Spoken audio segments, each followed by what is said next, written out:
So, you've all heard of them. Traffic calming measures. Sounds like a great idea to increase road safety, right? Well, actually, you couldn't be more wrong.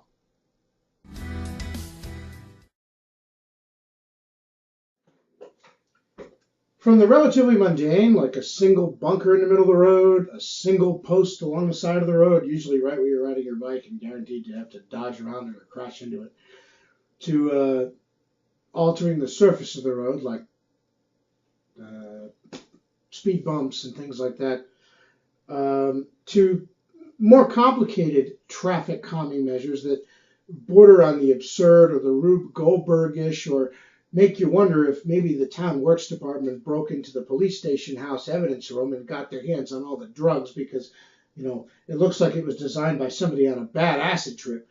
Um, I mean, traffic calming measures vary. It can be one single thing, or it can be, you know, somebody who decided to turn the road into what looks like, you know, some kind of a maze.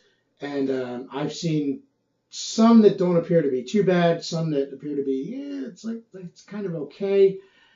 But essentially, at the end of the day, what all traffic calming so-called measures have in common is that they create a deliberately dangerous situation on the street with the hope that drivers will react to it by slowing down or stopping whatever it is they're doing that people object to.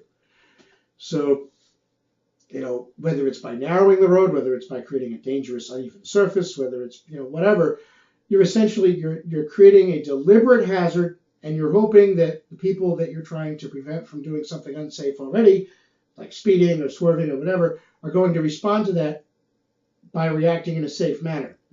Now, the problem is this has basically four flaws with it. The first one is that you're relying on that the drivers that you are altering the street in the first place to deal with, because they're doing something unsafe, you're relying on that they have a basic sense of road safety and an understanding of the traffic dynamic and the consequences of what they're doing, and that they're even aware enough to realize that there's a problem. Two, you're depending on them reacting to it appropriately, realizing that there's a problem and then understanding how they have to react in order to mitigate that danger, and then doing whatever that is, whether it's slowing down, whether it's, whatever. And then the third thing is that this creates hazards in addition to what it's doing. I mean, even if it achieves the goal of getting the driver to slow down, obviously if it doesn't, if somebody goes full speed over a speed bump because they just don't give a hoot, they risk losing control of their car. So your so-called traffic calming measure there, because the driver didn't react to it the way you foresaw, actually leads to a safety risk, an increase in safety risk. They could lose control, hit another car, hit somebody crossing the street, hit me on my bike, hit somebody on a motorcycle, crash into a post and kill themselves, whatever. The thing is, though, that even if it doesn't lead to the change in behavior that you want, I should say even if it does. If it doesn't lead to the change in behavior, then it's just, you're creating a danger for nothing, essentially. But even if it does lead to the change in behavior, it can create other dangers. For example, suppose a speed bump has its goal achieved and it reduces the speed of car traffic. The very presence of the speed bump and how it's designed could still be a danger to motorcyclists, bicyclists, etc. I mean, the driver may just have to slow down to the speed limit to drive over the bump safely. But, a cyclist or a motorcyclist may have to come to a near stop to go over it safely. And if the bump itself isn't marked clearly where it actually begins, where the surface changes in shape on the roadway, they used to all be painted yellow. They don't do that anymore for a lot of them. Some of them are not actually marked. It'll say speed bump or sometimes speed hump, which sounds vaguely vulgar, but you won't actually see where the speed bump is on the road. Now, they may say, well, we're doing that on purpose to sort of, scare the drivers. Okay, but I don't really care whether or not you scare the drivers. I care that, am I going to ride over this and fall and break my neck, right? Is my friend who's on his motorcycle going to fall over this and fall and break his neck? It's, whether you're on a bicycle or a motorcycle, a two-wheel vehicle reacts differently than a car, all right? And, on one hand, yeah, okay, they're trying to slow down the cars. That's great. What about everybody else? It's not like we ain't been here since the 1880s. So, it's strange that a lot of these things seem to be put into effect without concern for how they're going to affect cyclists. in addition to changing the surface of the roadway, another common tactic for traffic calming features seems to be narrowing the roadway. People figure, well, if the driver sees a narrower roadway, he'll go slower. Maybe, but even if he passes you too close on your bike going slow, he's still running the risk of hitting you, right? It's like they ignore that you're there, that this will have an effect on you. And generally speaking, even if the driver does go slower, then you have a situation where the driver's going to be overtaking you too close, regardless of how slow he's going. Getting hit by a car going at 5 miles an hour, if you're on a bicycle or walking or whatever, still hurts. All right. Now, if you're in another car, yeah, who cares? You get hit by a car at 5 miles an hour, it's just a fender bender. Well, there are no fender benders on a bicycle or on a motorcycle. All right. And narrowing the roadway, again, this is another common tactic. They're assuming the drivers will react to it appropriately by slowing down. Some may not. And then they're also assuming that they're just like disregarding that whether or not it has that effect, it's going to have an effect on other people. And then even if these things do their job, these so-called traffic calming measures, even if they actually slow traffic, that creates another hazard, namely congestion. You're creating traffic congestion where there might not have been any before. Now, that might not be a big deal to anybody in a car, right? You're increasing the likelihood of an accident because there's more cars trapped on a given section of road, more moving variables. But if somebody in a car gets hit at 10 miles an hour or 20 miles an hour, who cares? They're not going to get hurt. It's not like they're getting hit at 40 miles an hour. Again, yeah, but not everybody's in a fracking car, right? There could be somebody walking. There could be somebody riding their bike. There could be somebody on a motorcycle. I mean, hello, McFly, anybody home? So, and the point is, even if you could say, well, yes, by creating congestion, by essentially slowing the cars down and creating congestion, we've created an additional hazard, but we've mitigated the hazard of speed. So before, it was less likely that there'd be an accident, but if there was, it was more likely that somebody would be seriously hurt. Here, it's more likely that there'll be an accident, but the accidents are more likely to be minor.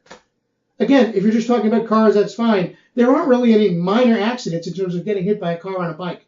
They're usually all pretty serious. Sometimes you're lucky and you don't get badly injured, but the potential is always there. It's not like a fender bender in a car. Right? So what people need to realize essentially is that traffic calming measures don't calm cars or calm traffic, calm drivers by some kind of magic. It's not like waving a Harry Potter wand. It's not like, a snake charmer or hypnotizing the snake. It's what it is you're creating a deliberately dangerous condition on the roadway, and then you're counting on the drivers, the same drivers who you're trying to slow down because you don't trust them and they're being unsafe, to react to that safely by the appropriate action, whether that's slowing down, whether that's, whatever. So essentially, traffic calming measures make the road more dangerous. Now, in doing so, they're hoping to mitigate a particular problem, whether it's drivers speeding, whether it's drivers swerving, whether it's drivers doing whatever. Most of them, it seems, tend to focus on the issue of speed. But the problem is they do create other hazards in the process, both for the drivers and for cyclists and motorcyclists and anybody else. And essentially what they're doing is they're creating a danger, and then they're relying on the drivers reacting to that danger appropriately. The same drivers that they're trying to slow down because they're being unsafe. So you're counting on the fact that those people have an understanding of road use and safe traffic interaction, that they're going to realize that a change has been made, that they're going to know what the appropriate thing to do is, and that they're going to do it. And on top of this, that they're even aware enough of their surroundings to notice that a change has been made. The person on the cell phone, good luck, And then the same thing with traffic speed. If you have a guy who routinely does 25 in a 40-mile-an-hour zone, yeah, he may just be an asshole and he may not care. He's holding everybody up behind his, big old boat Cadillac or whatever. But it may be that he literally does not know what the posted speed is on that road. And the same thing with somebody speeding. If you have somebody who's doing 40 in a 25, they may be a jerk, but they may just literally not know or care what the speed is. That person has demonstrated, just like the person going 25 in a 40, that they're unaware or uncaring about their surroundings and the resulting traffic interaction. So you're counting on that same person who's demonstrated that they don't react appropriately to the surroundings to react appropriately to the surroundings when you make those surroundings deliberately more dangerous to try and slow them down. Generally speaking, for drivers, traffic calming measures really are just a nuisance where they're, used. But for the rest of us, for cyclists, for other drivers, the drivers that aren't speeding, the ones that are being safe, um, you know, they're dangerous, and they basically rely on making the roads more dangerous in the hopes that the people who aren't being safe in the first place will react to that appropriately by being safe. And it just seems like a really poor way of trying to improve road safety. And it seems to me like we can do better now. This is the 21st century. We don't need to dig pits in the road or put hazards in the middle of the road and just hope that, well, if I make the road dangerous enough, maybe people will slow down and just totally disregard all the other problems that causes. I think at this point in human history, we've moved beyond that. We can say to ourselves, you know what, let's actually, if there's a problem with somebody doing something unsafe on the road, let's actually deal with that problem. Let's not just make the road deliberately dangerous and hope that enough people get scared of that danger and slow down. All right. But it is important, I think, that when people hear traffic calming measures talked about, especially because so many cyclists and cycling advocates inexplicably favor them, not realizing that they make the roads really dangerous to cycle on. I mean, the very things that are going to slow down a car by being an inconvenience to the car driver are going to flat out be a death trap for a cyclist. Deliberately narrowing the roads, great, yeah, it may slow down the cars, or it may just get you sideswiped by their side mirror, right? Putting obstacles in the middle of the street, it may slow down the cars, but what I can tell you for a fact is if you ride over it on a bike and you don't see it coming, you're going to go flying, all right, etc.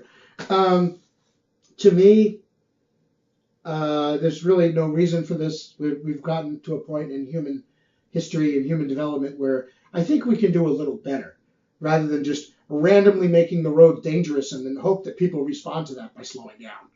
All right. But I think it is important whenever traffic calming features come up that people are aware that that's what they are. That this isn't some magic spell that makes the drivers calm. That this isn't some, that essentially how it works is it relies on making the roads more dangerous and then blindly hoping that the same people who are engaged in dangerous activities currently, like let's say speeding, respond in a safe and appropriate manner to that danger. And while at the same time disregarding the effects of that danger on everybody else. And it's inexplicable why people don't have a problem with this. The only thing I can think of is that conceptually they don't think about how it works. They don't realize that traffic calming measures equal road hazards. But that's essentially what they do. So, Lone Rider out. And just remember, whenever you hear somebody talking about traffic calming measures as if they're a good thing, remember what they're essentially talking about is making the roads more dangerous and hoping that has the opposite of its obvious effect. Stay cool. Lone Rider out.